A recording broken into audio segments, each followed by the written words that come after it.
Hindi ako sa ganun, tol, disiplina. Parang kunyari, parang ngayon, hindi ako kumakain ng baboy, kunyari ganun. Tinigil ko lang siya ng ganun lang eh. Kunyari, okay, ayoko na kumain ng baboy. That's it. Ano lang diet mo ngayon? Beef?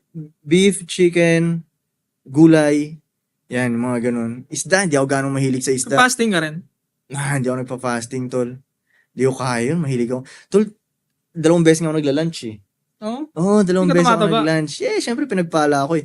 2 beses ako nag-lunch, hindi ko kaya yung fasting.